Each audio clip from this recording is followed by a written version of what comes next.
Você está ouvindo Rádio Bandeirantes Campinas, ZYK 569, FM faixa estendida 85,7 e AM 1170. E também Rádio Bandeirantes Ribeirão Preto, ZYK 640, FM faixa estendida 85,3. Rádio Bandeirantes, fechada com você, fechada com a verdade.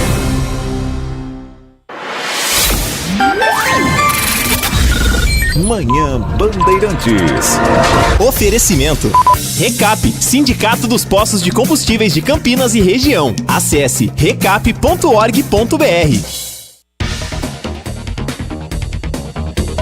10 horas da manhã, muito bom dia a você que até agora ficou na companhia do Jornal Gente, nesse papo final com Ulisses Costa, preparação para a Copa Libertadores da América e que a partir de agora vai saber o que é destaque também na região metropolitana de Campinas nesta quarta-feira, hoje dia 27 de setembro de 2023, já estamos chegando quase no 10º mês do ano, daqui a pouquinho tem festa de Natal, daqui a pouquinho já tem clima de fim de ano chegando e você é meu convidado, minha convidada até às 11h30 da manhã, aqui em AM 1170, FM 85.7, a saber o que acontece na manhã de hoje. E também você acompanha a Rádio Bandeirantes Campinas pelas plataformas digitais, no aplicativo Bandplay, no nosso canal do YouTube com imagens Rádio Bandeirantes Campinas e pelo portal bandmulti.com com notícias também em tempo real para você não perder nada do que acontece no dia de hoje. Com os trabalhos técnicos na mesa de som de Gilberto Sufi, com Danilo Capucci na Central Técnica e Gil Kleber na coordenação. Você pode participar conosco pelo nosso WhatsApp 97102-1493, 97102-1493. Deixa eu começar com informações do trânsito para você que está nos acompanhando pela estrada. Se você segue a caminho da capital paulista, neste momento vai enfrentar lentidão na rodovia Anhanguera, no trecho que passa por Jundiaí, pelo menos 2 quilômetros entre o KM 60 e o 59, entre os 61 e os 59, 2 quilômetros de lentidão, e também na chegada à cidade de São Paulo. A melhor opção para o motorista neste momento a caminho da capital é a rodovia dos Bandeirantes. Tem informações também sobre o anel viário Magalhães Teixeira, que passou por obras nesses últimos dias, tem obras programadas até o final do mês de outubro, mas que nesse momento o motorista vai fazendo boa viagem. Tem um trecho da Dom Pedro no corredor, em Atibaia, que o motorista vai precisar de uma atenção redobrada. O bloqueio da faixa 2 da rodovia Dom Pedro para obras de implantação de uma terceira faixa de rolamento. Quem está na Dom Pedro e deseja acessar a Fernão Dias, sentido Belo Horizonte, vai precisar seguir até o acesso do quilômetro 72B. Então, se você vai passar pela Dom Pedro, utilizando como alça de acesso para Fernão Dias, preste atenção nesse trecho, sentido Jacareí, vai precisar utilizar um outro retorno, um outro acesso para a Fernão Dias, sentido Minas Gerais. Numa quarta-feira, com temperaturas altas, mas um pouco mais amenas do que vimos nos últimos dias, Campinas neste momento registrando 24,3 graus, com possibilidade de chuva já na manhã de hoje. Temperatura amanhecendo na casa dos 20, alta, portanto, uma madrugada difícil, mais uma para dormir em função das temperaturas altas. E hoje, Campinas deve ter nessa quarta-feira as máximas chegando à casa dos 35, quase 36 graus na hora do almoço e no começo da tarde. Aquela sensação abafada, desconforto térmico, e isso vai se repetir à noite. Então, mesmo com a possibilidade de chuva ao longo desta manhã, a expectativa é que à tarde volte a temperatura alta e à noite aquela sensação de calorão. Mas tome muito cuidado com essa chuva, porque não está descartada a possibilidade de chuva de granizo e também rajadas de vento de até 60 km por hora. Essa já é uma velocidade que a Defesa Civil, que os bombeiros ficam atentos, porque podem causar esses ventos alguns transtornos, principalmente queda de árvore. Então evitar locais onde há alagamento historicamente em Campinas, Marginal do Pissarrão, Norte Sul, Princesa do Oeste. se possível evitar no momento de chuva, porque vem acompanhada de vento e a possibilidade real de chuva de granizo. Agora, isso também pode representar com essa chuva uma melhora na qualidade do ar, uma melhora na temperatura alta e diminuir essa sensação de calorão, sensação abafada. E quando a gente está nessa panela de pressão como está Campinas nesses últimos dias, é aquela situação de procurar algum lugar um pouco menos quente, de repente entrar numa loja. Quem nunca, caminhando pelo centro de Campinas, entrou na loja para aproveitar o ar-condicionado ou pretendia ou precisava utilizar o transporte público, olhou para o ônibus lotado e falou: ainda mais sem ar-condicionado, acho que eu vou pedir um carro por aplicativo. Mas veja o que acontece. Neste momento, muitos motoristas do transporte por aplicativo estão cobrando uma taxa extra para o uso do ar-condicionado. Você recebeu essa informação? Você, de repente, presenciou uma cena como essa? Conversou com alguém que viu uma plaquinha cobrando uma taxa a mais? Essa foto viralizou demais. Uma taxa de R$2 para o uso do ar-condicionado. Isso é legal ou não é? O Thiago Prudente foi conferir isso. Conversar com motoristas por aplicativo para entender se de fato há uma cobrança extra em alguns casos, não obrigatória, mas opcional, e o que diz o sindicato da categoria, os representantes dos motoristas. Isso de fato está acontecendo? Thiago Prudente na reportagem conta a partir de agora. Um dia de forte calor já não é fácil. E quando você pede um carro por aplicativo e o ar-condicionado tá desligado? Péssimo. Muito péssimo. Mas às vezes a gente pede, o motorista não quer ligar o ar, né? Então eu respeito. Para evitar essa situação, tem motorista cobrando. Esse aqui é um exemplo. R$2 para a caixinha do ar-condicionado. Uma situação que não é proibida segundo entidades que representam os motoristas. Quando você pede um carro por aplicativo, tem várias modalidades que você pode escolher. Aquelas mais caras já vem com a opção de ir com ar-condicionado ligado. Aquela que é mais barata, geralmente o passageiro encontra as janelas do carro abertas. Mas isso tem uma explicação. Os motoristas justificam que a conta não fecha no fim do mês. O Eduardo, motorista de aplicativo desde o início da pandemia, conta que com o ar-condicionado ligado, o consumo do carro dele aumenta em quase 20%. Então o deslocamento é curto, né? E as pessoas querem que ligue o ar-condicionado. Eu sei que tá calor, tá tudo, mas assim, o custo pra gente não compensa. Só para se ter uma ideia, se o motorista gastar R$20 a mais por dia com o ar-condicionado, o impacto no mês chega a R$600. Com R$600, esse motorista paga uma semana de locação veicular para poder trabalhar, ou 3,5 tanques de combustível, né? Ou o próprio aluguel da sua residência, uma compra para sua casa. O especialista explica que existem caminhos para economizar, como abrir as janelas nos primeiros minutos de ar ligado, para diminuir a temperatura do carro e acionar a recirculação de ar minutos depois, mas que o efeito é pequeno.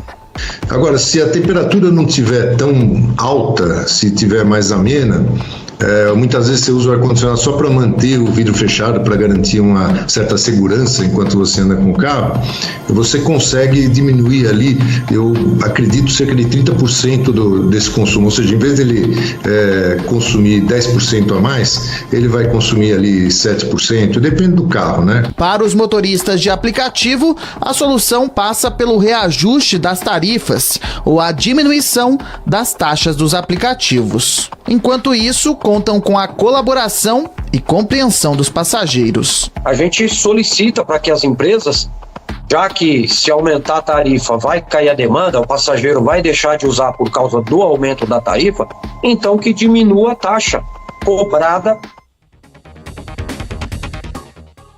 Essa reportagem do Thiago Prudente, e é uma situação que acho que em Campinas eu ainda não vi nenhum relato em relação a isso, mas em outras cidades do Brasil sim. Caixinha para viagem com ar-condicionado ligado, R$2. E aí tem um número do Pix embaixo, que é o próprio celular do motorista, e as plataformas dizem isso, que no final do dia a diferença entre o uso ou não do ar-condicionado costuma ser de R$15 a R$20 para o bolso do motorista. Considerando que ele é um autônomo, alguém que trabalha sem carteira assinada, que depende também do uso, às vezes, do próprio veículo, da manutenção que é paga por ele. É uma discussão interessante, compreensível até um certo ponto e interessante sobre as condições de trabalho para esses motoristas que optam por atender a uma plataforma. Alguns como um complemento de renda, outros como um trabalho fixo, mas sem as responsabilidades por parte da empresa, como se tem, por exemplo, quando uma empresa de táxi contrata um profissional para fazer determinado serviço. Então, nós rodamos e voltamos à discussão de prestação de serviço através de uma plataforma, através desta opção que a modernidade, que a tecnologia oferece também para os consumidores. Daqui a pouquinho o Thiago Prudente estará conosco também. Será que atrasou o carro por aplicativo dele? Será que o ar-condicionado não funcionou? Não, tá tudo certo com o Thiago Prudente. E acredito que essa discussão sobre a cobrança do ar-condicionado, né, Thiago, que virou pauta, que a gente trouxe a tua reportagem agora, ela deva continuar quando o calor aumentar do verão para frente, porque se virar prática, clientes vão reclamar e motoristas vão querer que a conta seja paga por alguém, ou pela plataforma, ou pelo cliente. No fim das contas, a gente sabe que quem paga é o cliente, né, Thiago? Bom dia para você. Bom dia, Heitor, aos ouvintes da Rádio Bandeirantes. É uma situação bem complicada e aí acaba criando essa guerra, né, entre aspas, entre passageiros e motoristas, porque gera esse desconforto, que o passageiro quer o ar-condicionado ligado, o motorista não quer ligar, principalmente na categoria mais barata desses transportes por aplicativo, né, porque nas demais tem ali já a opção do ar-condicionado ligado, o motorista recebe mais para isso, então nessas categorias mais baratas tem essa discussão. E é complicado porque vira algo entre o cliente e o passageiro, mas que seria facilmente solucionado ali pelas empresas de aplicativo e sem aumentar a tarifa, né? Diminuindo a taxa ali, talvez, que é cobrada dos motoristas, para custear esse ar-condicionado, sem dúvida nenhuma, já resolveria o problema. Acho que você lembra, Heitor, quando começou a questão do transporte por aplicativo aqui no Brasil, todo carro que você entrava estava com o ar-condicionado ligado, né? Depois da pandemia, essa regra mudou em definitivo, né? Era água gelada, era ar-condicionado e balinha. Agora as coisas mudaram um pouco. Primeiro pelas regras sanitárias, depois porque a pandemia também criou novos hábitos e também tirou alguns privilégios, podemos dizer assim, para economizar. Mas acho compreensível. Se isso estiver proporcional ao preço e ainda for mais vantajoso, o cliente vai acabar optando pelo transporte por aplicativo. Agora, pior do que ficar sem ar-condicionado nesse período de temperaturas altas é ficar sem água, porque daí é um direito básico. E isso está acontecendo em Jaguariúna desde semana passada, com moradores relatando torneiras secas, falta de abastecimento em diversas regiões da cidade. O Departamento de Água e Esgoto, que atende a população em Jaguariúna, afirma que o aumento repentino no consumo de água tratada sobrecarrega os reservatórios estratégicos e causa interrupções pontuais em algumas regiões. Desde a sexta-feira passada, o consumo de água em Jaguariúna aumentou 38%, que corresponde a um volume extra de aproximadamente 8 milhões de litros por dia. Segundo a prefeitura, o volume aumentou por conta do calor extremo. A água tratada que abastece os moradores, ela vem do rio Jaguari. E apesar do nível do rio estar um pouco mais baixo, a captação não foi afetada, segundo o DAI. Além de Jaguariúna, outras cidades da região, como Mogi Guaçu, também sofrem com falta de água. E a prefeitura afirma que a escassez é por conta da alta demanda. Tem que ter programação, porque vai consumir mais água no calor. E aqui não estamos falando de desperdício, aqui estamos falando de consumo mesmo para o dia a dia, para ações básicas da população, e isso é algo que não pode faltar, porque no fim do mês a conta chega, só que a torneira seca faz com que a revolta fique muito maior na hora de pagar o boleto dessa conta de água. Se você também tiver com algum problema de abastecimento, conte pra gente pelo 97102-1493. Traga também a situação da sua cidade, do seu bairro, que a Rádio Bandeirantes quer ouvir você, quer que você conte também o que acontece próximo a você no seu dia a dia, na sua casa, no seu trabalho. São 10 horas e 15 minutos, marca o 5º sinal da Rádio Bandeirantes. Deixa eu trazer novas informações sobre a denúncia apresentada pelo Ministério Público contra o vereador Zé Carlos após uma série de investigações a respeito de denúncias quando Zé Carlos era presidente da Câmara. Você se lembra da história? Ela está ligada ao processo de renovação de contrato para a prestação de serviço da TV Câmara.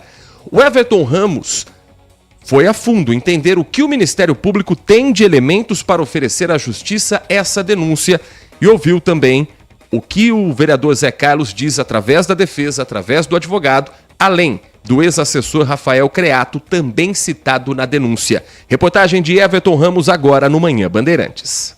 As investigações do Ministério Público apontam que tanto o vereador quanto o ex-secretário exigiram vantagens indevidas de empresas em troca de favorecimentos na renovação de contratos com a Câmara dos Vereadores, o que configura a prática criminosa de corrupção passiva. Os promotores afirmam na denúncia que durante a gestão de Zé Carlos, contratos foram rescindidos e que ele e Creato teriam exigido R$30 mil para manter o contrato com a empresa que estava à frente da TV Câmara. Um outro ponto determinante é um áudio em que o ex-secretário de Relações Institucionais afirma ter recebido uma proposta de uma concorrente disposta a pagar R$1 milhão para ter o contrato. Esse alto valor a título de propina. Mostrei o hoje para ele, falou, bacana e tal. Aí ele falou assim, tô com uma proposta, tá com uma proposta na mesa. Gostou todo mundo da empresa, o cara ofereceu para ele R$1 milhão. O proprietário da empresa que prestava serviços, o empresário Celso Palma, foi quem denunciou o caso. Para o Ministério Público, ele enviou gravações de reuniões com Zé Carlos e Rafael Creato. Os áudios foram gravados no primeiro semestre de 2021 e foram divulgados pelo jornalismo da Band em setembro do ano passado. Ou eu faço, eu tenho tempo para fazer uma licitação. Eu tenho 4 meses para fazer. Eu não quero fazer, se você me ajudar. Claro, eu estou aqui para isso. Eu posso fazer essa licitação ano que vem. Isso se a gente não se acertar. Eu não quero prejudicar. Eu quero saber o que nós podemos melhorar. Durante as conversas, o até então presidente da Câmara ainda pedia para que o empresário deixasse alguns objetos no banheiro, para evitar possíveis gravações. Pode fechar aqui? Pode.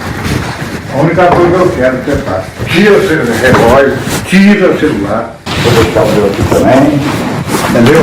Conversa de amigo.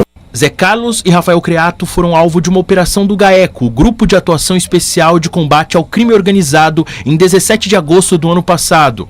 Na ocasião, foram cumpridos mandados de busca e apreensão na Câmara dos Vereadores, na residência de Zé Carlos e no escritório e na casa de Rafael Creato. Eles já são alvos de uma outra ação do MP na área civil. O processo está em fase de citação e o Ministério Público pede a condenação dos dois por improbidade administrativa e reparação por danos morais coletivos. Também no âmbito civil, em maio a Câmara rejeitou o pedido de abertura de comissão processante que poderia levar à cassação do mandato de Zé Carlos. Em agosto desse ano, o ex-presidente da Câmara prestou depoimento ao MP. Após quase 1 hora, ele negou a acusação. Sobre a nova denúncia do Ministério Público, a defesa do ex-presidente da Câmara entende que o MP desconsiderou os consistentes e verossímeis esclarecimentos prestados por Zé Carlos, além de não ter se atentado para vícios procedimentais que inviabilizam eventual ação penal. Já a defesa de Rafael Creato disse receber com espanto a acusação e que o procedimento de investigação não conseguiu trazer nenhum elemento que pudesse sustentar a denúncia. Ela deve ser analisada agora por um juiz de Campinas, que vai decidir se aceita ou não a acusação.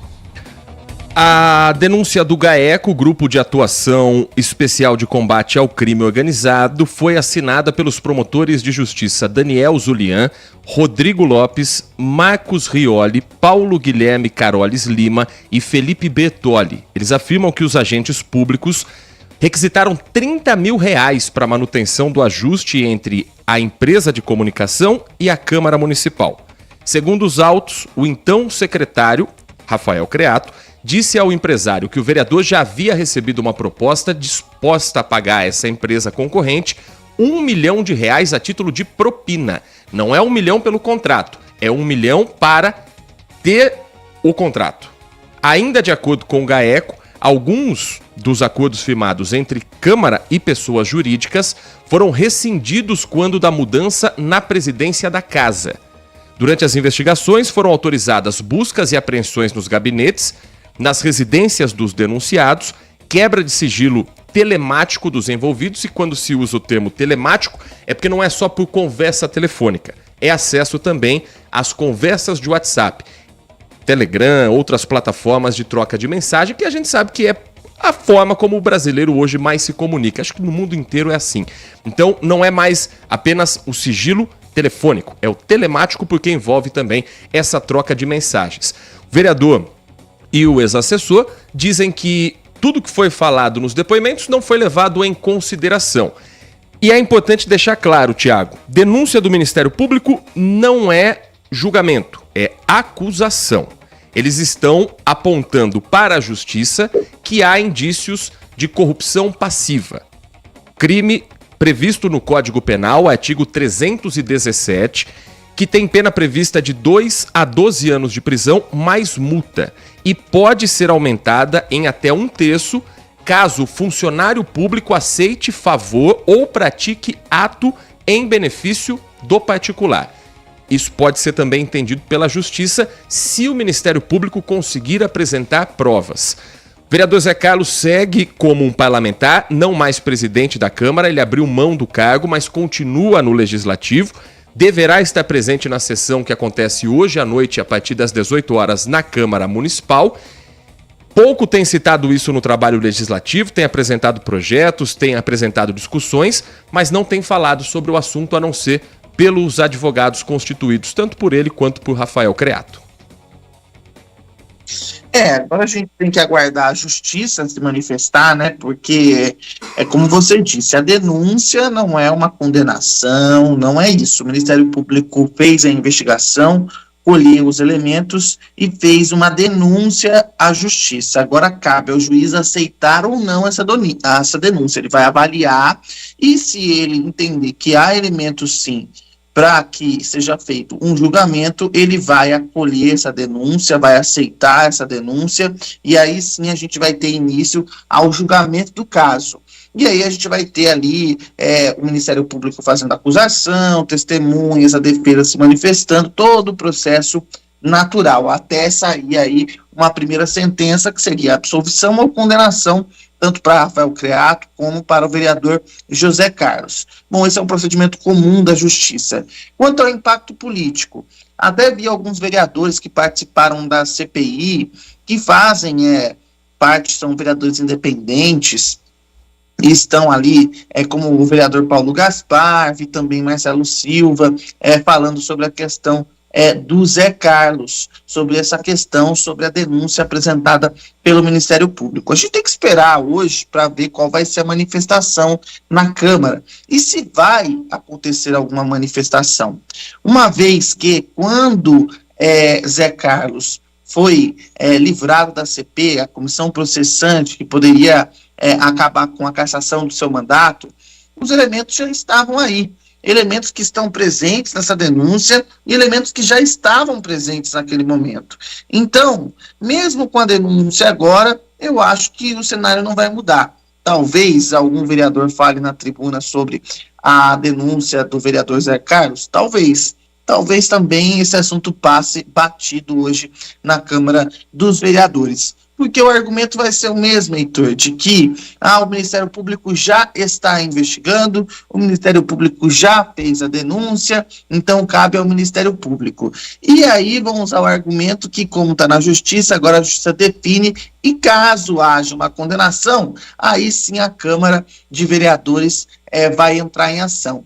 Só que, se isso acontecer, essa legislatura já vai ter terminado, porque a gente sabe, pelo andamento da justiça, não acredito que antes do fim dessa legislatura, no ano que vem, esse julgamento tenha sido concluído, até por todo o processo que tem que ser tomado. Então, na verdade, os vereadores vão empurrar com a barriga, um caso que eles deveriam abrir uma comissão processante, já que é uma denúncia do Ministério Público, e uma comissão processante não significa que o vereador vai ser cassado, mas para investigar, para levantar os elementos, para que o vereador se defenda, para que a população que elegeu o vereador e os outros vereadores entendam realmente o que aconteceu, para que entenda a defesa do vereador e tudo fique de forma clara. Mas não é isso que aconteceu, não é isso que se desenha pela frente, e mais uma vez os vereadores se escondem de fazer a sua função, porque é basicamente isso que eles fizeram, se escondem de fazer a sua função.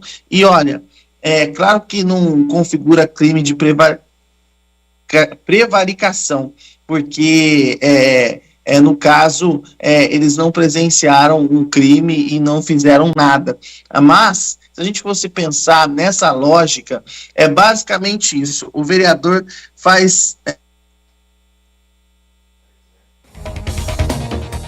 Tese 25, com relação ao pedido de abertura da comissão processante, que foi rejeitada pela Câmara Municipal em maio deste ano, 18 vereadores votaram contra a abertura desse processo para também ter essa apuração que poderia chegar à cassação de Zé Carlos. Não é uma votação para cassar o mandato, é para abrir um processo para investigar e eventualmente chegar a isso.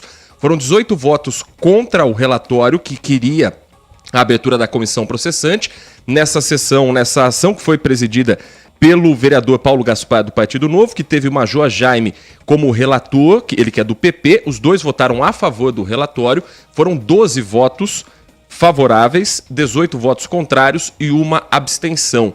E aqui é interessante ver pelo nome de cada vereador em cada uma dessas listas, a questão não foi muito ideológica não, porque tem gente de esquerda e direita dos dois lados, ou que votou contra ou absteve do relatório, ou que votou a favor do relatório. Então, aí não é exatamente uma questão ideológica de como o Zé Carlos se posiciona, até por ele ter sido, nesses últimos anos, como um vereador experiente que há tanto tempo eleito pela população de Campinas, sempre esteve muito próximo ao poder, sempre esteve muito próximo à máquina pública, ou como presidente nessa gestão no começo, ou como uma liderança nas gestões anteriores. Se isso pesa ou não, esse histórico de Zé Carlos na casa, o tempo vai dizer. Mas, nesse momento, tem algo mais novo, mais concreto, que é a denúncia agora oficial do Ministério Público apresentada à Justiça de Campinas. Ainda não há um prazo para saber quem será o juiz ou a juíza que vai acatar ou arquivar esse pedido, mas isso não deve demorar muito. Deve ser, acredito que até o final do ano a gente já deva ter uma resposta nesse sentido. A gente vai continuar acompanhando, também vendo os passos na Câmara Municipal, que hoje tem uma sessão parlamentar com algumas pautas, algumas demandas de vereadores, mas esse assunto, pelo menos na pauta oficial, não está. Antes das votações, há um tempo para os vereadores se manifestarem de forma livre. Vamos saber se hoje alguém vai tocar nesse assunto e, principalmente, se o vereador Zé Carlos vai usar o tempo de tribuna para falar com a população, com os eleitores que ele teve. Uma grande parte da população de Campinas conhece o vereador Zé Carlos, se não votou nele, conhece o trabalho dele, então acho que é uma prestação de serviço importante ele se manifestar além das notas apresentadas pelo advogado. Na abertura da comissão processante, que não aconteceu, por exemplo, o advogado Ralph Totma Filho foi quem o defendeu e ainda o faz, e ele diz que ninguém pode garantir a lisura dos áudios que são usados como prova pelo Ministério Público. Também ficou claro para a defesa que o autor das gravações agiu sob orientação de adversários políticos do vereador Zé Carlos. Foi uma ação que ele considerou ardilosa, premeditada, movida por interesse político. Toda a apuração da comissão de vereadores e também é realizada pelo Ministério Público, na visão da defesa do parlamentar, não revelou qualquer ato ilícito do vereador José Carlos relacionado a qualquer outro contrato da Câmara de Vereadores. Acho que seria interessante, pela transparência, que o vereador Zé Carlos dissesse isso hoje em tribuna, a primeira oportunidade que ele tem na Câmara Municipal depois da denúncia ser apresentada. A gente vai acompanhar e se tiver essa manifestação, a gente traz aqui também dentro do nosso Manhã Bandeirantes, que vai para um rápido intervalo e na volta tem mais informações aqui da nossa região metropolitana de Campinas e também os destaques nacionais e internacionais da manhã desta quarta-feira. Este é o Manhã Bandeirantes.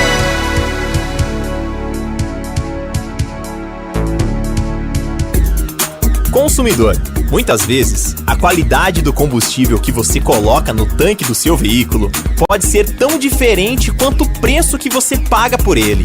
Por isso, procure abastecer em postos de sua confiança e exija sempre o cupom fiscal. É seu direito e a sua garantia. Recap, Sindicato dos Postos de Combustíveis de Campinas e Região. Acesse recap.org.br. Suas ferramentas elétricas quebraram e você não sabe como resolver? Conheça a Eletrotec. Há 35 anos no mercado, a Eletrotec oferece assistência técnica autorizada para ferramentas elétricas Makita, Bosch, entre outras marcas, além de um amplo estoque de peças e acessórios e equipe altamente especializada. Na Eletrotec, suas ferramentas estarão em boas mãos e estamos prontos para te ajudar. Mais informações no site eletroteccampinas.com.br. Eletrotec, tudo em ferramentas. Todos os dias, inúmeras vidas estão em jogo, esperando a doação de órgãos e tecidos. O Grupo Bandeirantes incentiva este ato de generosidade e lança a campanha Doe Órgãos, Doe Vida. Converse com a sua família sobre o assunto. Só ela pode autorizar esse ato de amor. Para mais informações, disque 136 ou acesse band.com.br. Doação de órgãos é um ato de empatia. Na programação da Rádio Bandeirantes Campinas, você tem voz ativa. 19971021493. Este é o nosso WhatsApp. Este é o Manhã Bandeirantes.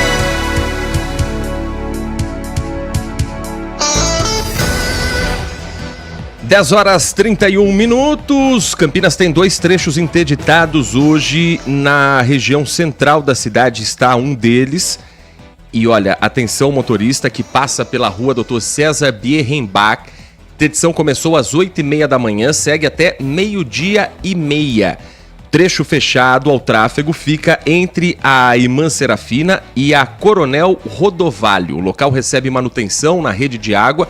Trabalho realizado pelas equipes da Sanasa e com a orientação dos agentes de trânsito que ali estão para mostrarem as rotas alternativas. O principal desvio pela pista interna da Irmã Serafina, pela Dr. Tomás Alves e também pela Dr. Quirino.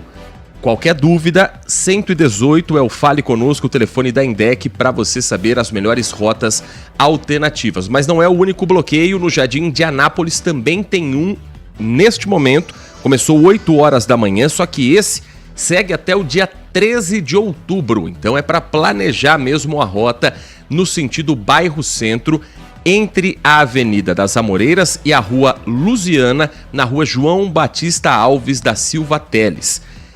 É o trecho interrompido anterior à Avenida Tancredo Neves, bloqueio que acontece por conta de obras, também a substituição de um oleoduto, método destrutivo com responsabilidade da empresa Bueno Engenharia, que presta serviços para a Transpetro. Os agentes da Indec também vão sinalizar no local e ali vão ficar placas para orientar os motoristas até o próximo dia 13 de outubro, então. Se você usa esse trecho, já fique atento, já fique atenta para os próximos dias. Tem desvios programados e tem também mudança de linha de ônibus. O transporte coletivo também é afetado. A linha 404, que faz Jardim Maria Rosa, Terminal Central, circula nessa região. Somente um ponto de parada, localizado no trecho do bloqueio, vai ser desativado temporariamente durante as obras. Quem passa por ali tem uma outra opção, que é a linha 416, que faz Jardim do Lago, Corredor Central. Essa linha não vai ter o trajeto impactado. A 404, sim, um ponto de parada vai ficar inutilizado até esse próximo dia 13 de outubro. Deixa eu trazer a participação dos ouvintes aqui da Rádio Bandeirantes pelo 97102-1493 com os assuntos que nós destacamos nesse primeiro bloco aqui da Rádio Bandeirantes. Bom dia a todos, DJ Alê, Heitor Fredo, Thiago. Existe uma coisa sobre essa questão da cobrança do ar-condicionado que seria muito fácil de resolver, né? Quando a gente vai selecionar o veículo, coloca um íconezinho a mais ali com ar ligado ou sem e o valor diferenciado pelo ar ligado. Se você quiser o ar-condicionado, você já seleciona lá, o motorista já vai estar sabendo e já vai estar com o ar ligado a hora que você chegar. A hora que ele sair de uma corrida e vir para outra, ele já seria obrigado a ligar o ar, entendeu? Quando chegaria para pegar você, já estaria com o carro geladinho, sem problema. Eu acho que seria uma maneira de resolver. A própria pessoa selecionar se quer ou não, ao invés de você esperar para entrar no carro para a pessoa ligar. Essa é a minha opinião. Grande abraço a todos, DJ Alê. Seria uma saída simples e eficiente, concordo com o DJ Alê nessa opção em relação à reportagem que trouxemos do Thiago Prudente, dos motoristas por aplicativo cobrando uma taxa extra para o uso do ar-condicionado. O Adriano Vermelho nos escreve, ele que acompanha todos os dias a nossa programação, da discussão nasce a luz. Será? Quando todos os envolvidos estão dispostos a ouvir e tentar entender o outro ponto de vista, ok, mas não é o caso ultimamente. Ontem ouvi vocês tentando, com toda educação e cuidado, explicar os preceitos jornalísticos, mas acreditem, nesse momento não dá. Na opinião do Adriano, a direita e sua retórica cansativa, pobre e fantasiosa de teorias e esqueletos no armário, e a esquerda com o mesmo discurso hipócrita de uma igualdade bem mais igual para os seus, não querem luz. Por isso eu digo, sigam do jeitinho que são, agindo de maneira íntegra. E não esquentem a cabeça com eles, conosco, os ouvintes, porque apesar da diferença de opiniões, aqui nas redes sociais são todos igualmente intolerantes, agressivos e indignados. Na vida real, nem tanto, é o que escreve o Adriano Vermelho. Muito obrigado, Adriano, pelo carinho, pela audiência, obrigado pela sugestão. E você também pode mandar a sua crítica, a sua opinião, o seu ponto de vista, a sua informação. Ajude a gente a fazer o Manhã Bandeirantes e ajude a gente a informar mais pessoas sobre o que acontece também em Campinas e na nossa região metropolitana. A reportagem girando aqui do Grupo Bandeirantes, quem já está conosco é a Natália Passe, direto de Brasília, para repercutir o depoimento do general Augusto Heleno ontem à CPMI do dia 8 de janeiro. Depoimento marcado num primeiro momento por falas fortes do próprio general Heleno, que nós trouxemos ao vivo aqui enquanto acontecia esse depoimento, por embates com a senadora Elisiane Gama, que é a relatora da CPMI, por cortes que se espalharam pelas redes sociais dos parlamentares, mas e de efeito prático, o que esse depoimento trouxe para o avanço das investigações e o que se fala nos bastidores de Brasília sobre o prazo final para a entrega do relatório. Natália Pazzi conosco, direto da capital federal, trazendo os bastidores desse depoimento. Natália. Depoimento longo, sessão longa na CPMI, que apura os atos criminosos de 8 de janeiro. Sessão que começou por volta das 10 horas da manhã. Depoimento, então, do general Augusto Heleno, ex-ministro-chefe do Gabinete de Segurança Institucional da gestão Bolsonaro, ele que acabou sendo obrigado a comparecer aqui ao Congresso Nacional para prestar esses esclarecimentos, uma decisão do ministro Cristiano Zanin, do Supremo Tribunal Federal, que apesar da obrigação, então, de obrigar o general Augusto Heleno a comparecer, deu a ele, concedeu a ele a garantia, o direito de permanecer em silêncio para não se autoincriminar. Mas apesar desse direito constitucional, o general Augusto Heleno respondeu a grande maioria das perguntas dos parlamentares, senadores e também deputados que fazem parte desta CPMI, deste colegiado que apura o 8 de janeiro. Essa convocação de Augusto Heleno, a gente lembra, ela vem na esteira das declarações do tenente-coronel Mauro Cid, na delação que foi fechada dele, então, com a Polícia Federal. Cid, que inclusive afirmou nas últimas semanas que o ex-presidente Jair Bolsonaro, ainda como presidente da República, no ano passado, teria participado de uma reunião com os comandantes, com a cúpula das Forças Armadas, após perder as eleições presidenciais, para discutir a possibilidade de um golpe para não deixar o poder, para não deixar o cargo de presidente da República. Sobre este ponto, o general Augusto Heleno afirmou que esta presença presença de Mauro Cid nesta reunião de Bolsonaro com os comandantes das Forças Armadas é uma fantasia da delação dele, porque Mauro Cid, figurando, então, estando no posto, no cargo de ajudante de ordens, não participava desse tipo de reunião. Só que, entretanto, uma foto que foi publicada pelo Palácio do Planalto, pelas redes sociais oficiais do governo no ano passado, acabam desmentindo o general Augusto Heleno e mostram que sim, Cid estava presente nesta reunião que aconteceu, então, ao término das eleições passadas, as eleições presidenciais em outubro. Outra questão importante dita por Augusto Heleno foi de que ele nunca politizou o GSI, o Gabinete de Segurança Institucional, quando esteve na frente, então, comandando o GSI nesses últimos 4 anos da gestão Bolsonaro, e disse, inclusive, também que os acampamentos, o acampamento bolsonarista na frente do QG do Exército, que aconteceu aqui em Brasília no início do ano, contava, então, tinha atividades ordeiras. Entretanto, ele também silenciou algumas vezes, como, por exemplo, quando questionado se ele participou da reunião de Bolsonaro no Palácio da Alvorada no ano passado com o hacker que ficou conhecido como o hacker da Vaza Jato, o Walter Delgatti Neto. E uma outra questão que também está acabando é justamente o prazo da CPMI, né? Colegiado que está se encaminhando para as últimas semanas. A expectativa, segundo a relatora Elisiane Gama, é de apresentação, leitura e votação do relatório no dia 17 de outubro. Eu volto com você. Muito obrigado, Natália. Portanto, o tempo está passando, novos depoimentos devem ser marcados. Há uma grande discussão nos bastidores do quão produtivo poderia ser chamar para depor o ex-presidente Jair Bolsonaro. Agora, se a sessão de ontem já foi longa, tumultuada, com alguém que era forte dentro do governo e continua parecendo fiel a Bolsonaro, imagine a figura do ex-presidente sentada ali na cadeira. Acho que seria muito pouco produtivo e acho que isso poderia não acrescentar nada para os depoimentos que não estão construindo provas, estão construindo narrativas políticas, estão gerando desgaste e me parece ser interessante até aqui apenas para quem ali está presente como membro da CPI. Investigação mesmo na prática eu acho que vai ficar mais a cargo da Polícia Federal do que da própria CPI, viu, Thiago? Cara, né? A CPI vai ter um papel muito pequeno nessa investigação.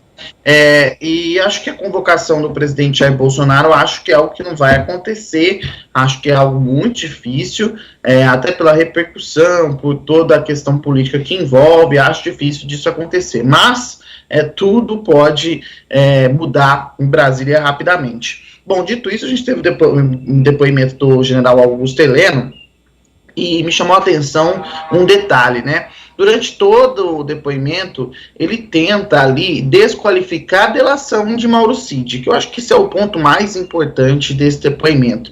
Por que ele tenta desqualificar a delação de Mauro Cid? Ao dizer que os ajudantes de ordens não ficavam nas reuniões, o que ele está dizendo, olha, o que Mauro Cid contou é fantasia. Foi basicamente isso que ele quis dizer, porque como ele não ficava na reunião, ele não sabia de nada.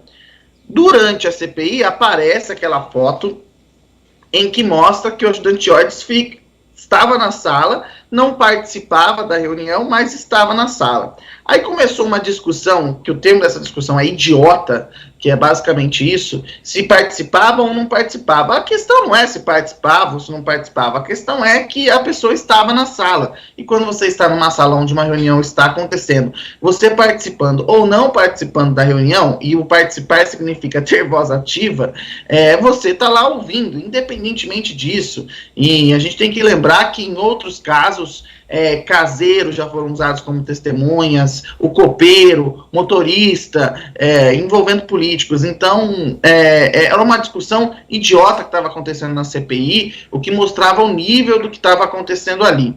Bom, dito isso, de novo, o depoimento do general Augusto Heleno não trouxe nada de novo. O que ele tinha dito na CPI do Distrito Federal, ele voltou a repetir na CPMI dos atos golpistas no Congresso Nacional, e o que a gente viu foi ali a oposição fazendo a defesa do general Augusto Heleno. Isso aconteceu mais para o fim da CPMI, onde se concentraram ali os deputados de oposição, que aí a base do governo deixou a CPMI, ficou só a oposição, e aí a oposição ficou se revezando, fazendo elogios e tal. Eu ouvi a CPMI praticamente toda, fazendo elogios ao general Augusto Heleno, e aí reforçando aquela tese de que seria um esquema bolado pelo próprio governo para se dar um autogolpe, essa maluquice que eles ficam reproduzindo lá no Congresso Nacional, os deputados de oposição, não todos, eu vou fazer uma ressalta aqui, não todos, mas a parte mais radicalizada,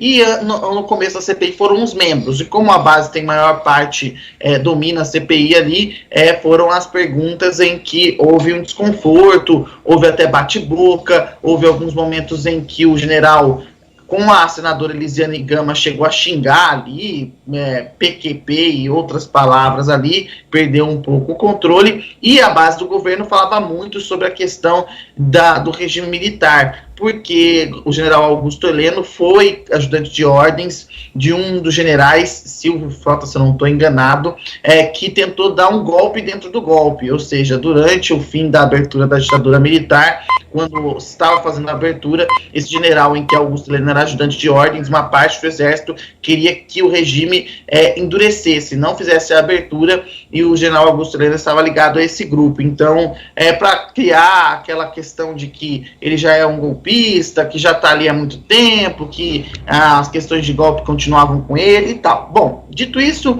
vídeos para gravar para as redes sociais, de elementos mesmo para investigação, muito poucos.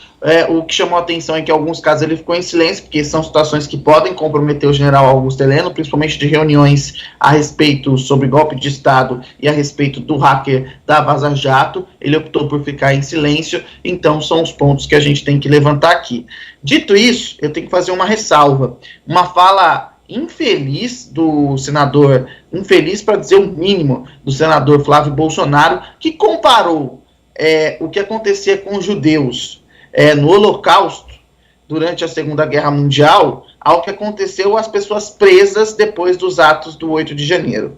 Para quem não acompanhou a sessão, isso aconteceu mais ao fim da sessão.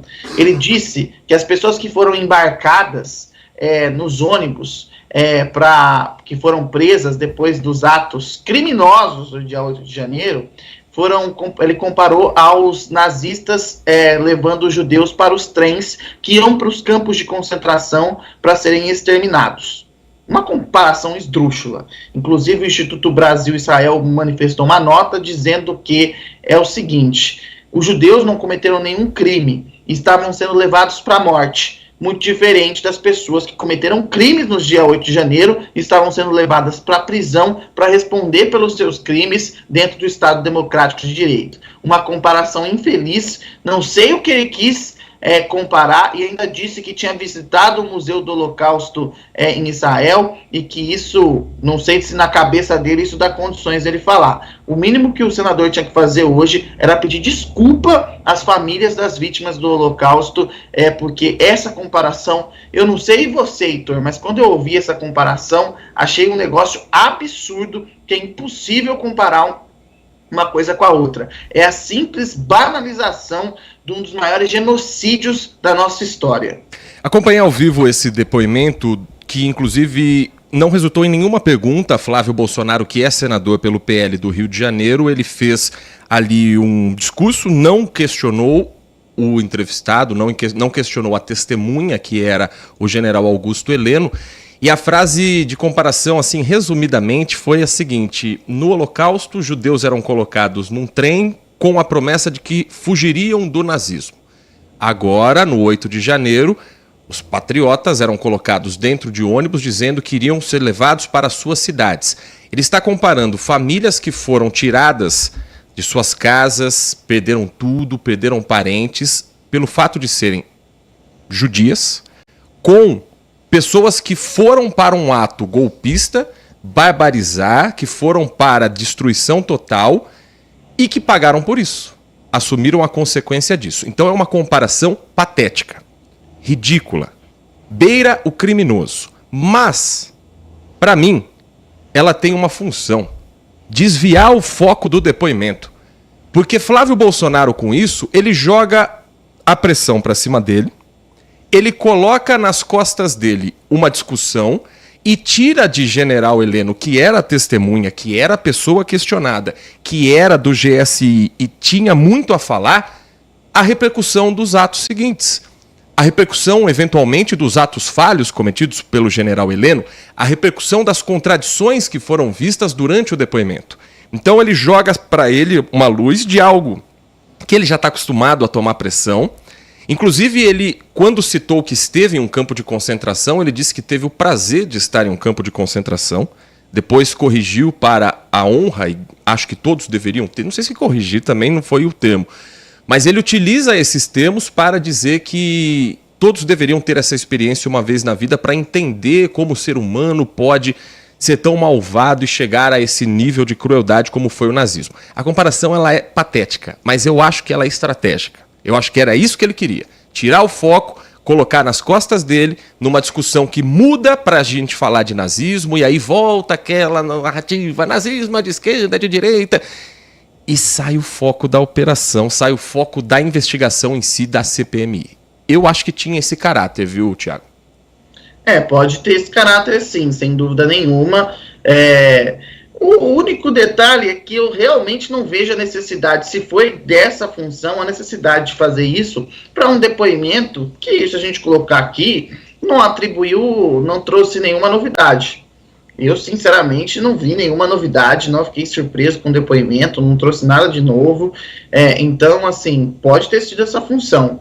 Mas, olha, que é chocante, né, Heitor? A gente ouvir algo como esse, uma comparação como essa, uma banalização de um genocídio, o maior genocídio da história da humanidade. A gente tem que lembrar ainda que outros genocídios aconteceram na nossa história, e parece que as pessoas não aprendem, não entendem, não olham para trás para a história e a complexidade, e aí é um ponto central, que ele não entendeu o que significou a perseguição dos judeus ao fazer essa comparação absurda, e também pelas pautas que ele defende, uma vez que ele também persegue minorias. E quando eu falo perseguir minorias, é você tentar ir contra leis que trazem direitos para essas minorias. E aqui eu estou trazendo, por exemplo, vou trazer um assunto simples: casamento LGBT entre pessoas LGBT.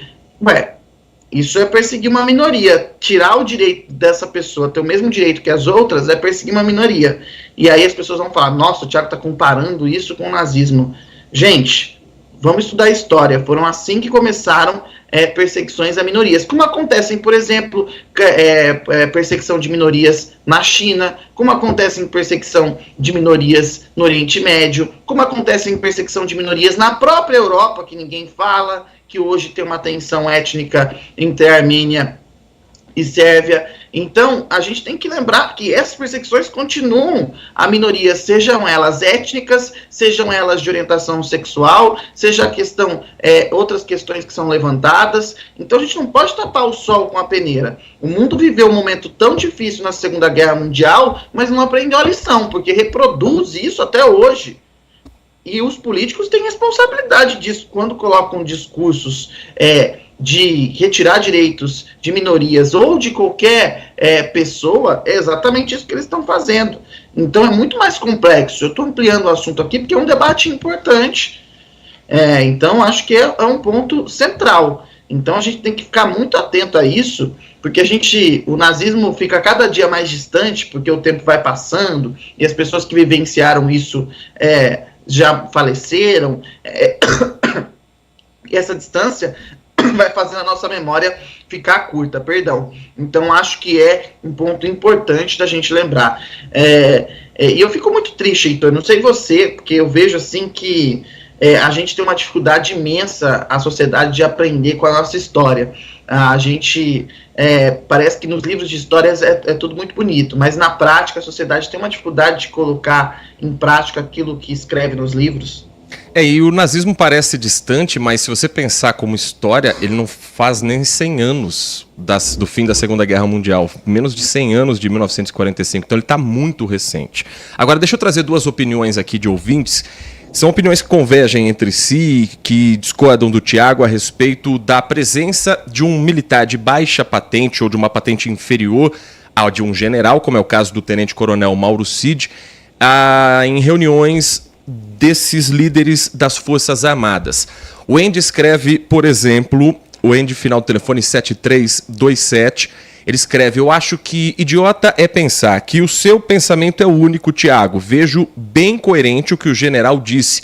Não quero puxar para o lado de ninguém, mas ele, o Andy que nos escreve, já serviu o exército, sabe como funciona a hierarquia militar, ele escreve aqui e diz que participou de reuniões onde estava presente, mas não podia opinar e participar, apenas estar presente com todo o grupo acompanhando o andamento daquele encontro, daquela reunião. Não podemos acusar ou julgar um general que serviu ao país por tantos anos e, diga-se de passagem, é uma pessoa muito inteligente.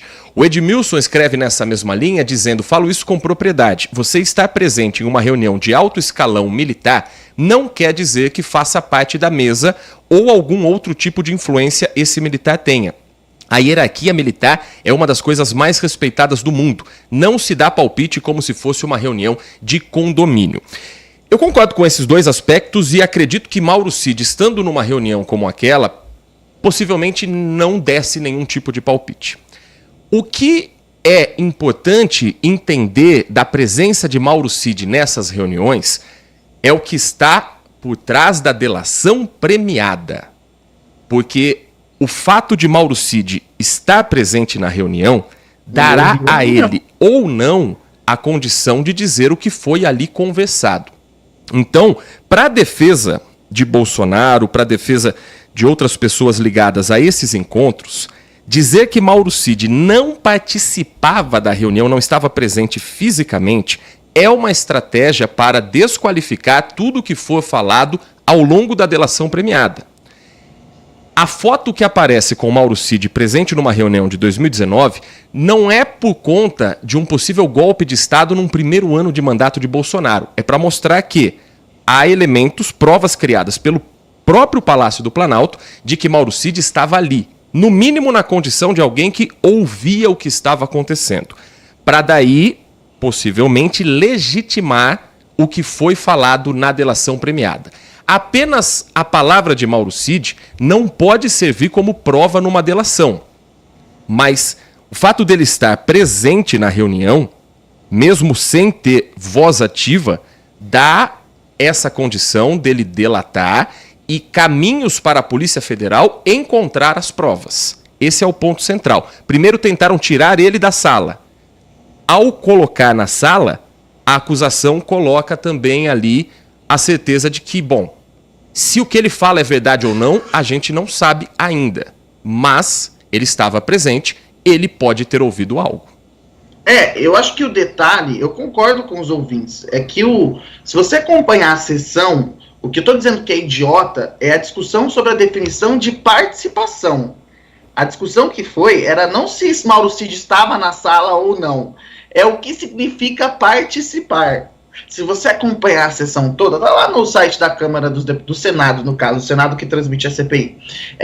Tá lá no site, no YouTube do Senado, você voltar nesse momento, a discussão era essa. O que significa participar?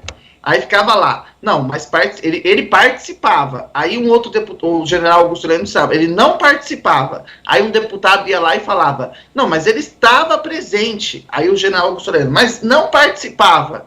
Aí eu falava, gente, parecia que os dois estavam falando a mesma coisa, mas sem compreensão. É lógico que Mauro Cid não participava, ele era um simples ajudante de ordens. Para quem já cobriu o presidente da República, sabe que o ajudante de ordens fica colado no presidente da República o tempo todo. Em todos os eventos, em todos os momentos, o ajudante de ordens está ali.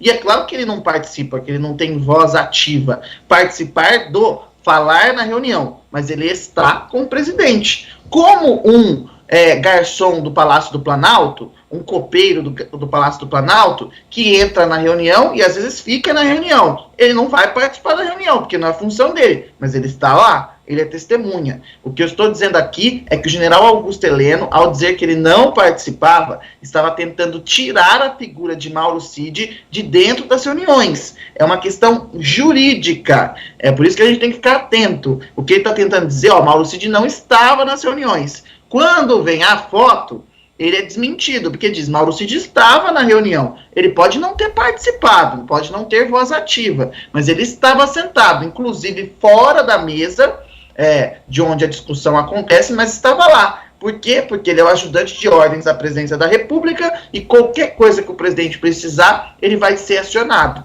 Essa é a discussão. Por isso que eu disse que a discussão é idiota, porque parecia um bando de gente surda que não estava ouvindo um que o outro estava falando. E com todo respeito aqui, às pessoas que sofrem com deficiência auditiva, que têm dificuldade de comunicação e conseguem superar essa comunicação. Estou fazendo essa ressalva aqui, mas é só para exemplificar, porque eles não estavam se escutando. Parecia que um estava falando A e o outro estava falando B. E aí ficava essa discussão. É isso que eu estou dizendo. Eu não sei se ficou claro para os ouvintes. Não é questão de participar ou não participar. É o que estava sendo debatido ali na comissão naquele momento. A participação do ouvinte agora pelo 97102-1493. Bom dia, Tiago e Heitor. Mas a família Bolsonaro, a direita, conhece alguma coisa de história? Eles não conhecem. Eles não conhecem, eles só conhecem a história que eles querem. Mas não conhecem nada de história. Tandy Negrão. Que complementa aqui dizendo que se participou da reunião e ele ouviu, sabe tudo o que aconteceu, mesmo sem dar palpite. Opinião parecida com a do ouvinte Marcos Silva Bedin, da cidade de Hortolândia. Ele escreve: Mauro Cid estava ouvindo tudo na reunião. Se tiver a ata desse encontro, é uma prova para prender todos aqueles que estavam nesse encontro, falando e combinando um golpe militar. E ele complementa o Marco: e olha que eu já fui militar. Tem mais participação do ouvinte também pelo nosso WhatsApp. Bom dia, aqui é Everson Maciel, de Ribeirão Preto. Essa delação do Mauro Cid aí não tem o menor valor, não tem o menor... Qualquer um que ficasse preso sob tortura, como ele ficou aí, porque vocês uma hora falam que prisão é tortura, outra hora não, né? Não sei o que vocês vão avaliar nesse caso, mas o cara ficar preso por causa de cartão de vacina, ter a carreira militar interrompida, que ele ia assumir um cargo lá em Goiás, ter a vida toda destroçada, o cara fala o que o Alexandrão quiser, que o Xandão mandar ele falar, ele fala, ele falou, né? E agora esses vazamentos aí dessa delação que até agora é sigilosa, mas já tem vazamento para a nossa gloriosa imprensa, né? Imprensa brasileira é uma comédia. E vazamentos bem seletivos, eu diria. Então, quer dizer, não tem valor nenhum. O que o cara tava lá preso injustamente, preso sem inquérito, é praticamente uma amostra grátis de nazismo, já que vocês estavam falando tanto de nazismo aí. Falando nisso, falando em preconceito, vocês não vão falar da ex-mulher da Marielle lá, eu não sei nem o nome dela, irmã da Marielle, que ofendeu todos os paulistas? Isso aí pode, né? Isso aí não é preconceito? O assunto foi falado no jornal Gente, podemos tocá-lo nele daqui a pouco também, sem problema nenhum. Também, né? Falamos ontem, as ofensas foram à torcida do São Paulo, não foi ao povo paulista, ofensas lamentáveis, da uma assessora da Aniele Franco, mas, enfim, a gente vai falar disso daqui a pouco. Quanto a vazamento da imprensa, isso se chama trabalho jornalístico, isso se chama apuração, isso se chama ter fonte, e isso tem que continuar, independente de quem seja o presidente de plantão. Isso tem que acontecer, independente de qual viés político tenha quem estiver do outro lado, porque a função do jornalista é essa, é investigar o que está acontecendo e trazer a informação. A partir da informação, cada um constrói a sua própria opinião. Isso vale para quem é comunicador, isso vale para quem é ouvinte, e nós gostamos de saber a opinião do ouvinte, por isso abrimos esse espaço também. E agradecendo ao Everson Maciel, de Ribeirão Preto, nos acompanhando pelo 85.3, a Rádio Bandeirantes Campinas, também no dial em Ribeirão Preto, Thiago.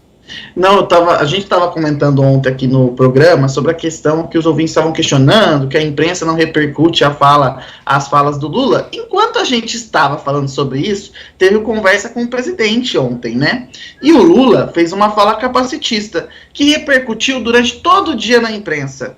Ué, a imprensa não protege o governo Lula, e eu tô falando da fala que ele disse que não queria aparecer de andador, que sempre iam ver ele bem, e as entidades que representam as pessoas com deficiência fizeram manifestações e a imprensa repercutiu, e tem que ser criticada mesmo, uma fala capacitista e até etarista, porque ele diz que não quer que ninguém veja ele mal, e tem muitas pessoas que precisam utilizar o andador, seja pela idade avançada ou por alguma deficiência, e isso não descaracteriza, isso não tira a força das pessoas.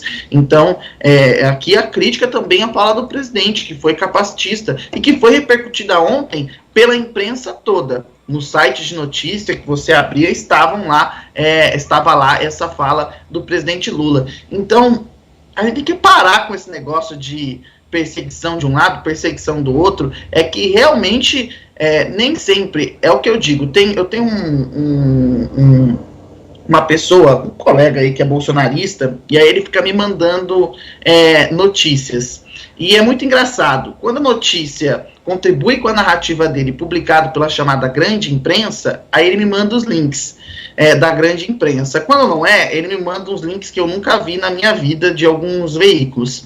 E aí um dia eu questionei ele, eu falei, por que quando te interessa, a grande imprensa faz o seu trabalho, mas quando não te interessa, aí a grande imprensa está fazendo perseguição? Ele não me respondeu até hoje. E aí fica a reflexão, por que quando te agrada, aí o jornalismo é sério e está fazendo o seu trabalho porque fortalece a sua narrativa? E por que quando não te agrada, a imprensa é comprada, a imprensa é comédia, a imprensa não faz seu trabalho?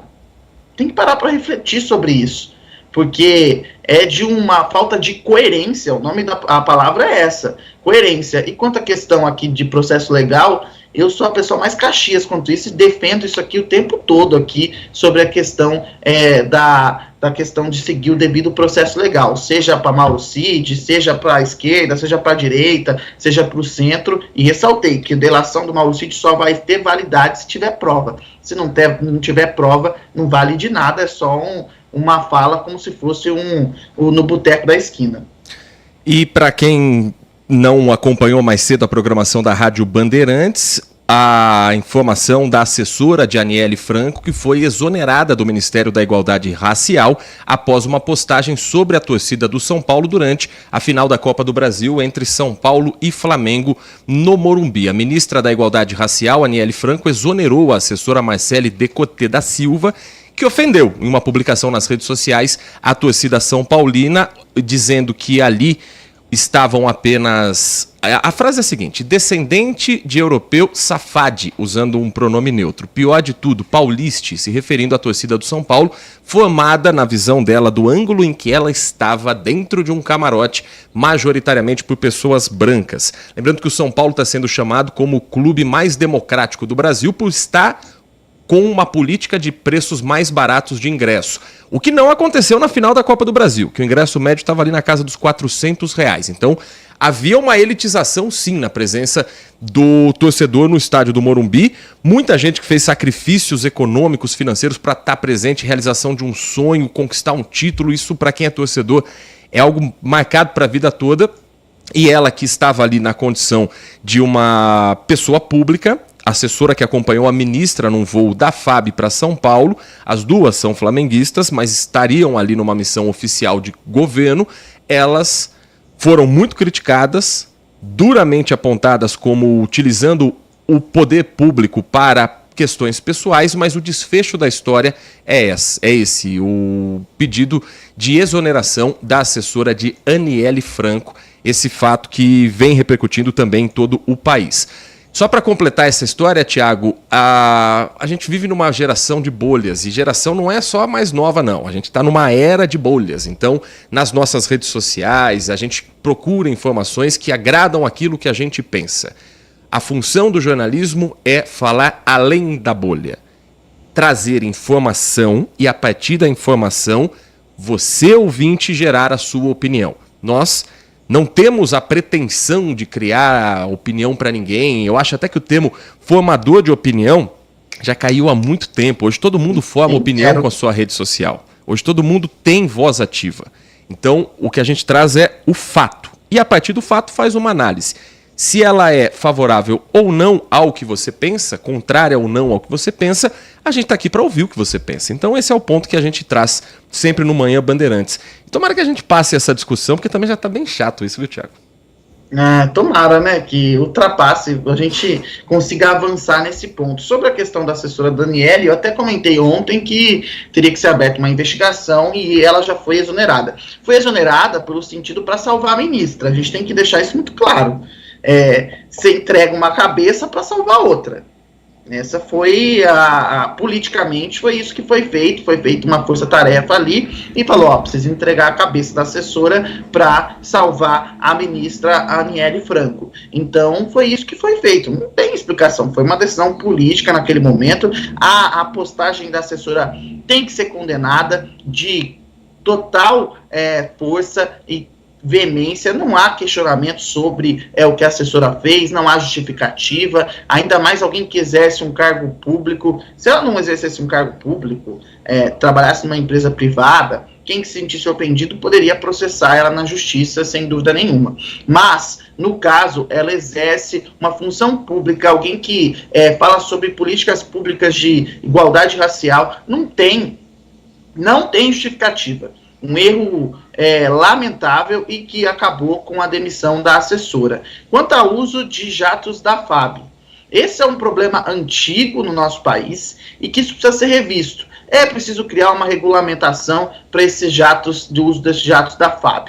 E aqui eu cito, por exemplo, o ministro Silvio Almeida, que é o ministro dos Direitos Humanos, foi para o mesmo evento do que Aniele Franco. E foi de voo comercial, voo que é muito mais barato, claro, pago pelo Ministério, porque ele está a trabalho, e qualquer pessoa tem o voo pago. A gente tem que destacar aqui, se você trabalhar numa empresa e for fazer um voo a trabalho, a empresa que vai pagar, mas o voo não vai sair do seu bolso, pago pelo governo, mas que sai muito mais barato que o uso de um jato da FAB. Então é preciso rever essa questão dos jatos da FAB para todos, para que a gente encerre esse assunto e haja uma economia sobre as viagens. E os ministros viajem de voo comercial, como a maioria dos ministros estão fazendo. Um exemplo é o ministro Silvio Almeida, que foi para o mesmo evento e foi de voo comercial. Inclusive, eu até falo aqui, o ministro Silvio Almeida é um dos ministros que já tinha uma trajetória que eu admirava antes de se tornar ministro, uma pessoa muito inteligente e que no ministério também tem feito um bom trabalho. Quando a gente tem que elogiar, a gente elogia. Quando tem crítica, tem que criticar. E Aniele Franco errou, e eu iria além. Não sei você, Heitor, eu acho que a ministra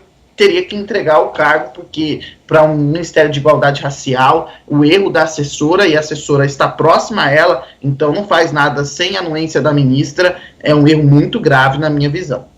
11h11, tem um compromisso comercial agora e na volta tem informações aqui da região. Gustavo Gimenez já está conosco aqui no estúdio da Rádio Bandeirantes.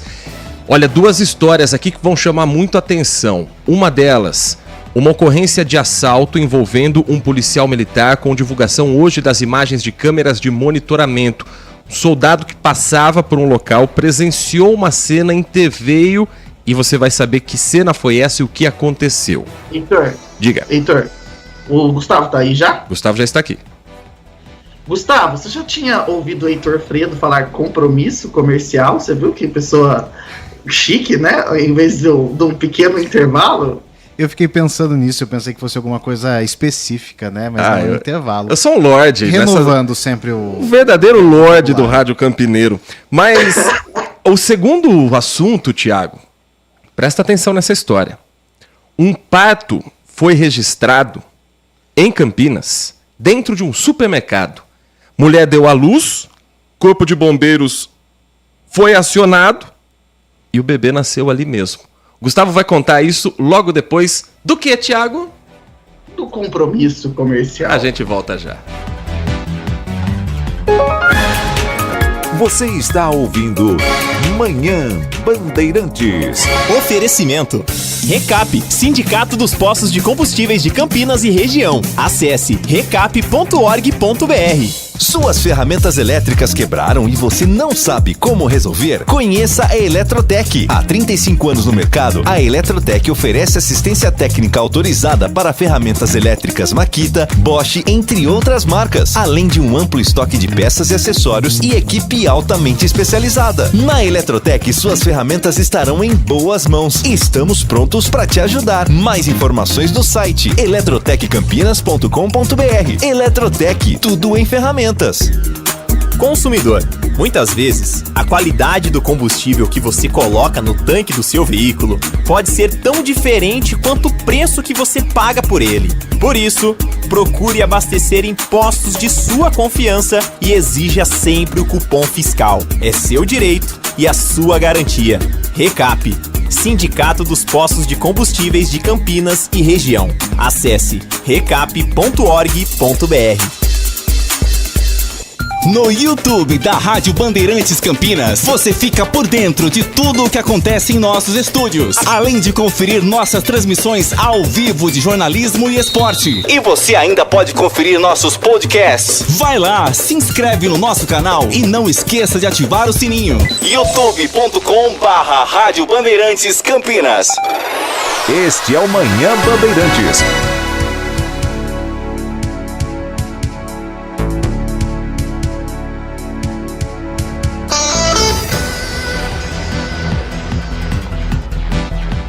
Horas da manhã, mais 14 minutos. Atenção você, morador do Jardim Santa Lúcia. Amanhã um serviço vai ser feito e o fornecimento de água vai ser suspenso das 8 da manhã até as 5 da tarde.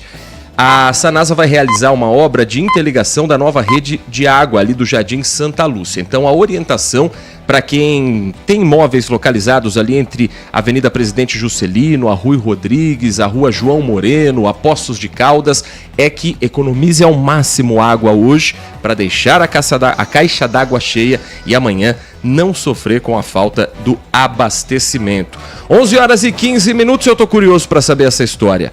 Teve parto dentro de um supermercado na cidade de Campinas. Gustavo Gimenez, conte os detalhes de como isso aconteceu e onde foi essa história. Bom dia para você. Muito bom dia, Heitor. Bom dia ao Thiago, aos ouvintes da Rádio Bandeirantes. Foi aqui em Campinas, num supermercado. E olha só que cena impressionante, porque de fato havia ali a previsão que essa criança nascesse no dia 3 de outubro. Inclusive, não era um parto normal, era uma cesárea marcada devidamente, tinha um comprovante ali, mas pelo que deu para entender, Naomi Manuela queria chegar antes, portanto, numa manhã e num supermercado. A mãe trabalha nesse mercado, tinha ido mais para um dia normal de serviço, só que começou a sentir que algo não estava normal. Ela foi para o banheiro e aí já pediu ajuda para as colegas. Elas ligaram para os bombeiros, pediram, claro, o apoio, e os bombeiros fizeram aquela orientação. Sabe como é, né, Heitor? Calma, mantém tudo certo aí, né? O máximo de higiene possível, que a gente está chegando. Qual que era a intenção? Levar para o hospital. Só que não deu tempo, não.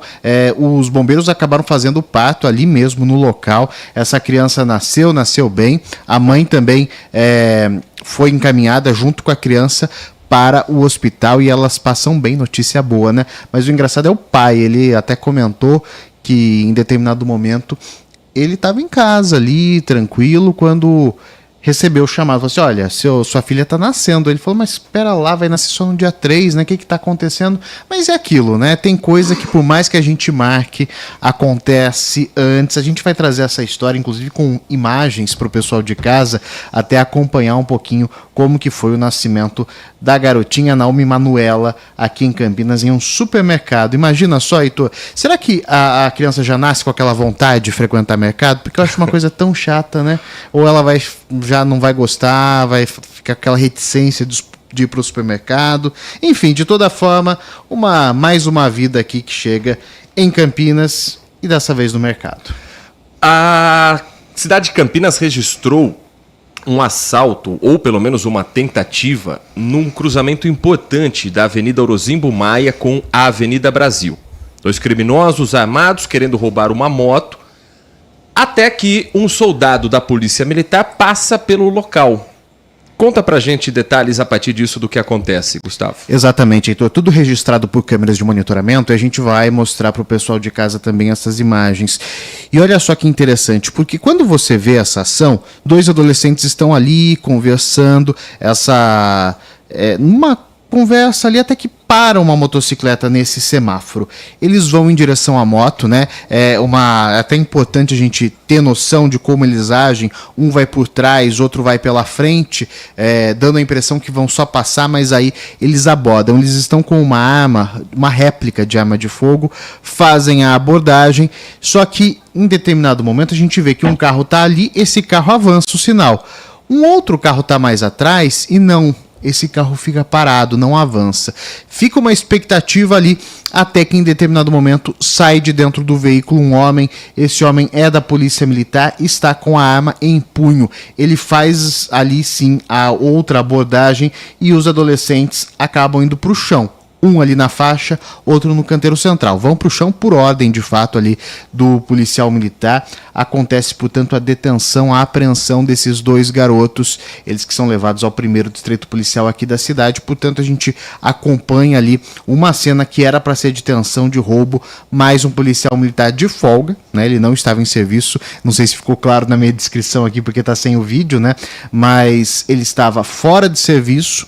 Ele estava acompanhado da esposa, enquanto ele está ali na abordagem, a esposa já está ligando o 190 pedindo apoio, até que imediatamente ali em questão de minutos, poucos minutos, a guarda municipal já chega, a polícia militar já chega para prestar esse apoio. A gente vai trazer em detalhes essa história, afinal a gente está falando de um cruzamento importante na região central da cidade, Avenida Brasil Corozimbo Maia, não é um cruzamento qualquer, é uma história para a gente trazer em detalhes, para a gente detalhar também no Acontece de hoje.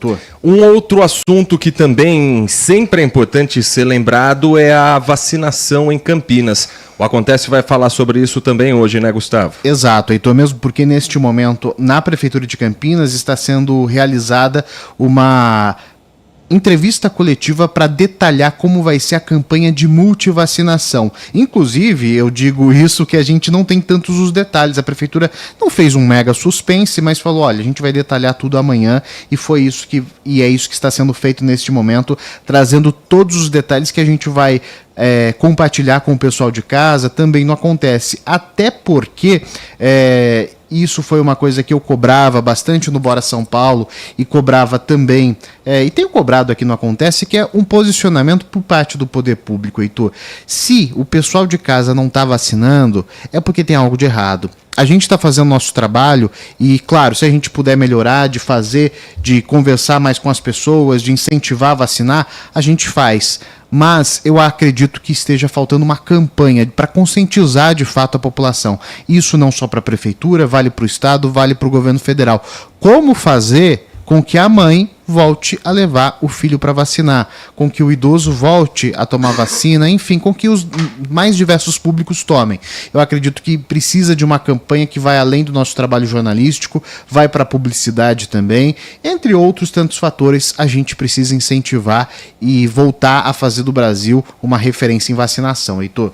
Obrigado, Gustavo Gimenez. Portanto, convite na hora do almoço, 13h. Terminou o Donos da Bola com Carlos Batista, já ficou por dentro do noticiário esportivo, Ponte, Guarani, times da região. Aí tem o giro de informações, aqueles 25 minutos que resumem o que de mais importante acontece nessa quarta-feira na tela da Band com Gustavo Gimenez e todo o timaço de jornalismo de Campinas e região. 25 ou mais, porque às vezes a gente estoura, né? Um ótimo dia, mas ninguém precisa ficar sabendo. Um ótimo dia e até mais. 11h22, deixa eu trazer as mensagens aqui dos nossos ouvintes, repercutindo os nossos assuntos. Falávamos sobre os preços dos ingressos no jogo do Morumbi, na final da Copa do Brasil, São Paulo e Flamengo. O Biratani lembra aqui que no jogo do Maracanã, ingressos também na casa dos 350 para cima.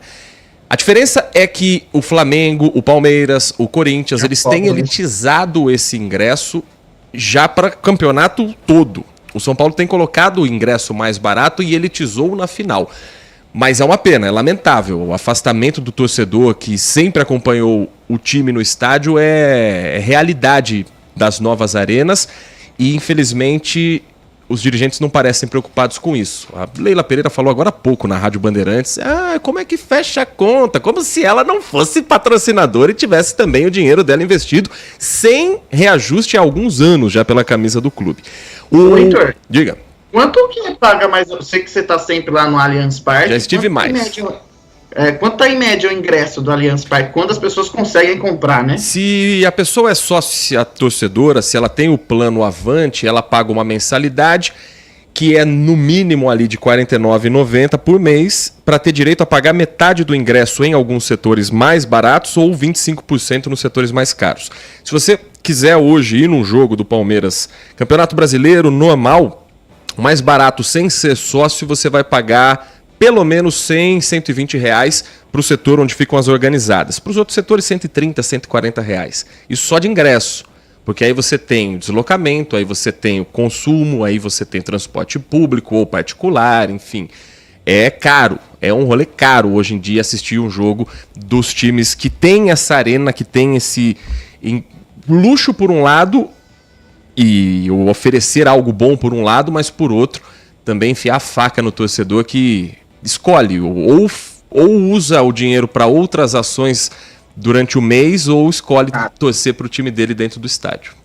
Caro, muito caro. Se você for pensar no valor de jogo de futebol e no valor do nosso salário mínimo, realmente uma pequena parcela hoje tem acesso a jogos de futebol, né?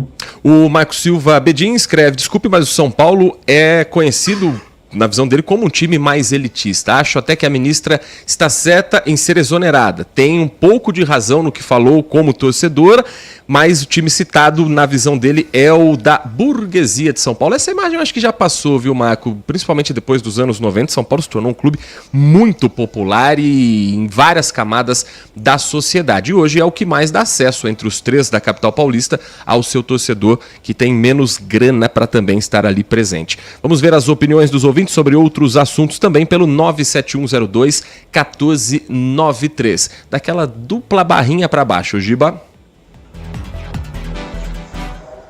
Bom dia, meu povo da Rádio Bandeirantes em geral. Aqui é o Juarez de Paula. Olha, sobre o que o Lula fala, ultimamente tá difícil, né? Nós vamos ter que... Ontem ele aprontou mais uma, né? Ele tem que respeitar o pessoal deficiente, mas eu acho até que ele não falou por mal, na minha opinião.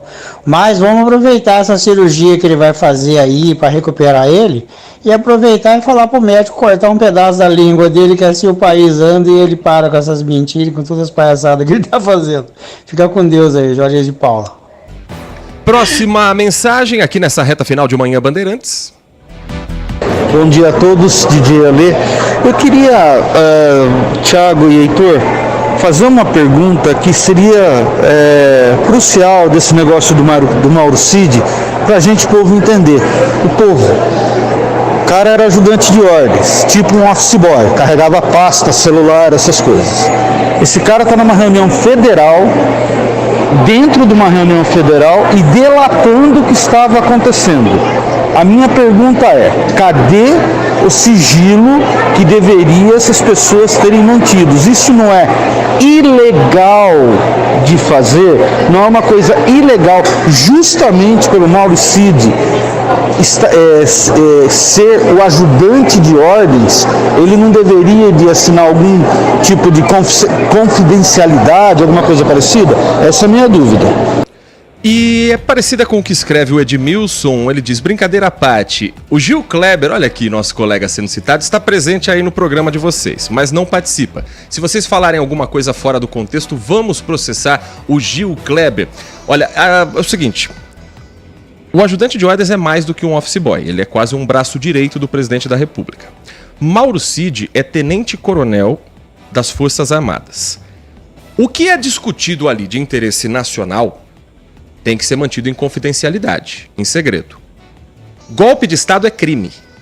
E uma autoridade militar, ela tem a obrigação de denunciar quando um crime acontece. Senão ela paga por prevaricação. Ela responde por ver um crime esfregado na frente da cara e nada fazer. Então, o que é discutido de estratégia política, isso é mantido em confidencialidade. O que entra no conflito com o Código Penal, com a Constituição brasileira, isso não é confidencial, Thiago. Exatamente, o sigilo cai a partir do momento que é cometido um crime. Se há incidência de um crime ali, o funcionário público, não só o militar, o funcionário público tem o dever de denunciar. Se ele não denunciar, ele está prevaricando. Então, é uma função do funcionário público, ele tem essa função de denunciar. Então, o sigilo é uma questão de segurança nacional. Não tem nada demais sendo discutido, algo que realmente é segurança nacional e que não fere o nosso Código Penal, o nosso Código Civil, o sigilo tem que ser mantido. Se ele falar, aí sim ele é punido. Mas quando há um cometimento de um crime, ele tem a obrigação de denunciar. Por isso que o sigilo cai a partir desse momento, a partir do que foi discutido do crime. E por isso que a delação só pode abordar o que foi citado como crime, não outros assuntos que foram debatidos. Isso também é algo importante, porque senão também ele acaba caindo nessa questão de falar o que estava sob sigilo, que é segurança nacional. É por isso que é feito o depoimento, a delação mantida sob sigilo, tem todos esses pontos que são analisados, e quando ela for tornada pública, se tiver pontos sensíveis de segurança nacional, eles serão mantidos em sigilo também. Só, não sei se ficou claro, mas é basicamente isso. Agradecendo as últimas mensagens aqui, Eloy, falando então, Mauro Cid é um cone, famoso Fred do Fluminense, e para fechar, o professor Beto Gel acaba de dizer, eu não acredito no que estou ouvindo nesse programa, infelizmente, nosso país acabou. Professor, hoje a gente não vai falar mais nada, te garanto, mas amanhã, 10 da manhã, espero o senhor e todos os nossos ouvintes aqui no Manhã Bandeirantes, porque agora o destaque é o esporte com Carlos Henrique no Nossa Área e desejando a você uma ótima quarta-feira. Até amanhã, Thiago. Até amanhã, Heitor, um abraço para os ouvintes, uma ótima quarta-feira. Um grande abraço e continue na Rádio Bandeirantes. Conheci a De Pascoal, que sempre me avisa se é hora de trocar ou se não precisa. Bateria, não precisa. Suspensão, não precisa. Se não precisa, a De Pascoal avisa. Diagnóstico sem custo, qualidade sem igual. Revisão de segurança é na De Pascoal. Acesse depascoal.com.br e encontre a loja mais próxima. Revisão de segurança é na De Pascoal. No trânsito, escolha a vida. Consumidor, muitas vezes, a qualidade do combustível que você coloca no tanque do seu veículo pode ser tão diferente quanto o preço que você paga por ele. Por isso, procure abastecer em postos de sua confiança e exija sempre o cupom fiscal. É seu direito e a sua garantia. Recap, Sindicato dos Postos de Combustíveis de Campinas e Região. Acesse recap.org.br. Todos os dias, inúmeras vidas estão em jogo, esperando a doação de órgãos e tecidos. O Grupo Bandeirantes incentiva este ato de generosidade e lança a campanha Doe Órgãos, Doe Vida. Converse com a sua família sobre o assunto. Só ela pode autorizar esse ato de amor. Para mais informações, disque 136 ou acesse band.com.br.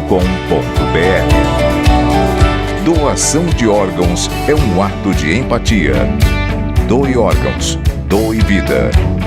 Uma iniciativa do Grupo Bandeirantes de Comunicação.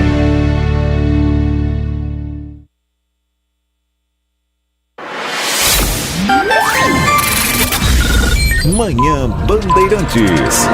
Oferecimento. Recap, Sindicato dos Postos de Combustíveis de Campinas e Região. Acesse recap.org.br.